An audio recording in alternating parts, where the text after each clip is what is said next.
Hello everyone, your pal Val here.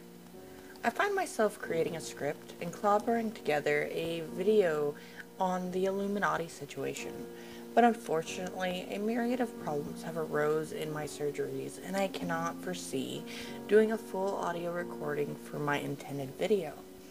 But what I thought that I could record, thought that was important to discuss, and didn't fit into the themes or style of my other video is some anecdotal thoughts on a certain facet of the allegations against Blair. I suggest finding bigger, quicker, and more knowledgeable channels, and of course the original sources. In what seems to be an attempt to emotionally bait the audience, Blair brought up that she was very sorry for Wonder and that she and her other friend Oz allowed them to live with them for a time, which ultimately ended up badly.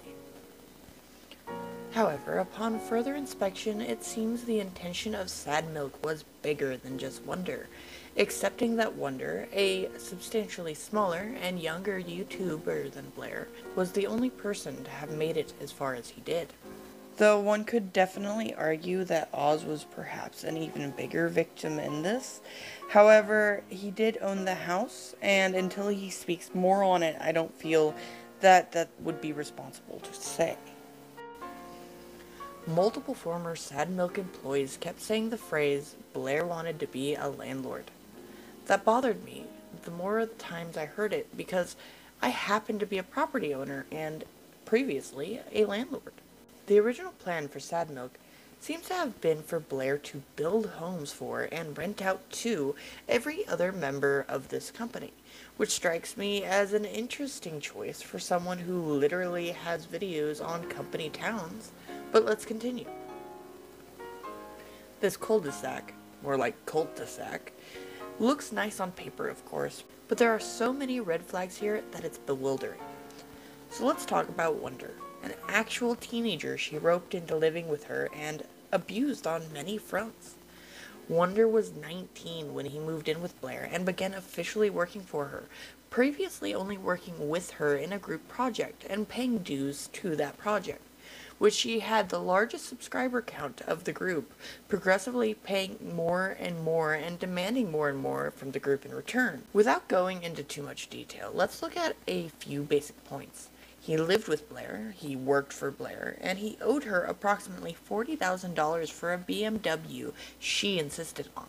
When things, unsurprisingly, didn't work out in this extremely flawed dynamic, she had the car repoed days after he moved, and threw away his stuff and proceeded to badmouth him on platforms while he could not respond due to another contract this millennial with more money, more fans, and more power than he had pushed on him. When he spoke up against her, she proceeded to lie about him, nitpick his life, and go as far as to release extremely private information about him, which turned out was a self-harm ideation he had, where she potentially put him in danger because she had to protect herself, according to her DMs with her other roommate.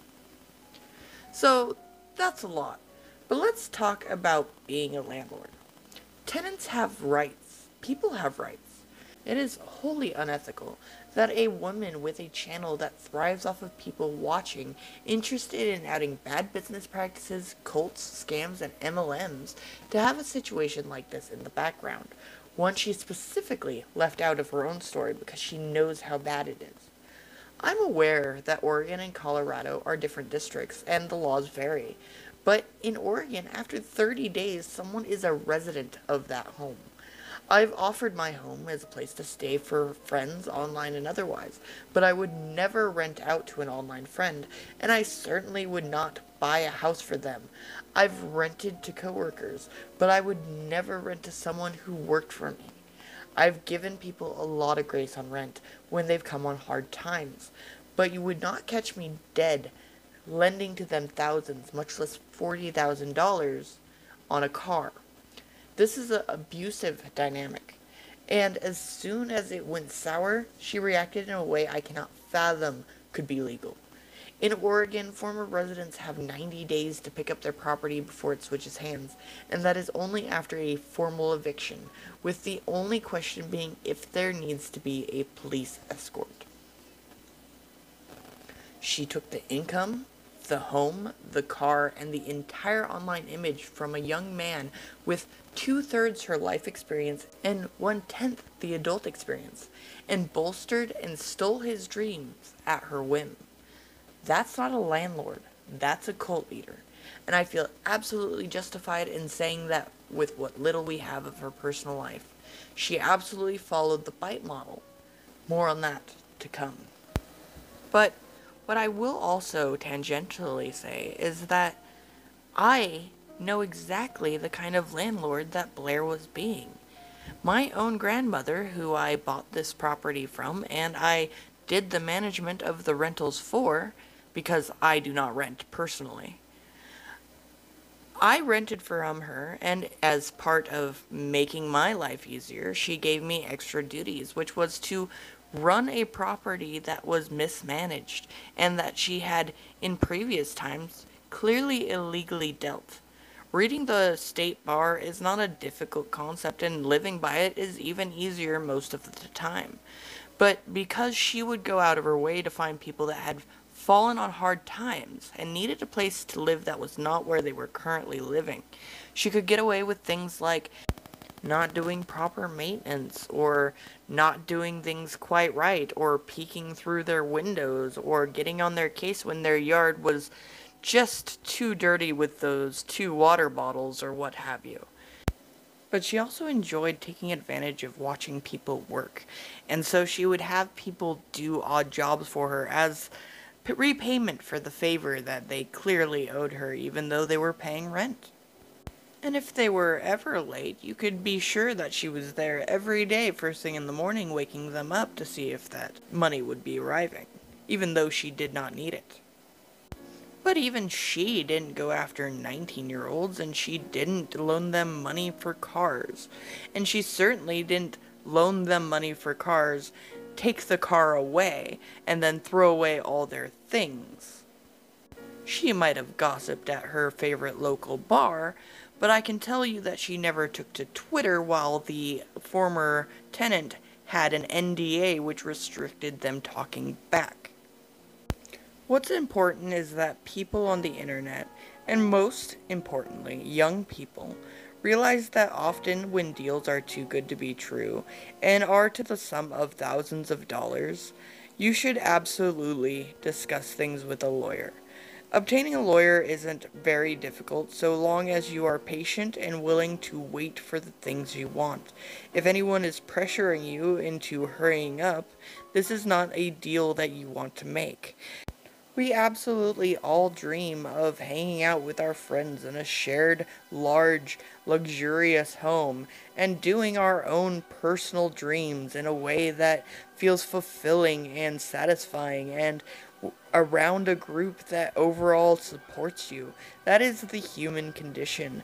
But don't be so worked up about it that you have to make choices that alter your entire livelihood.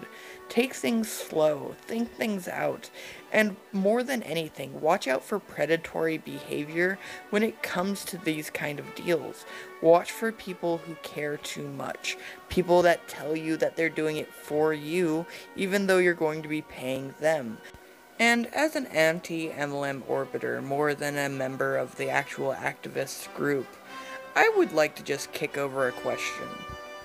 Can someone explain to me how a woman in a company who very clearly is the ringleader with more power and more money and more say than anyone else in the group can recruit several people and have them do a lot of work, do a lot of extra payments of dues, pay editors, pay rent, pay cars, pay car insurance, and that's somehow not an MLM?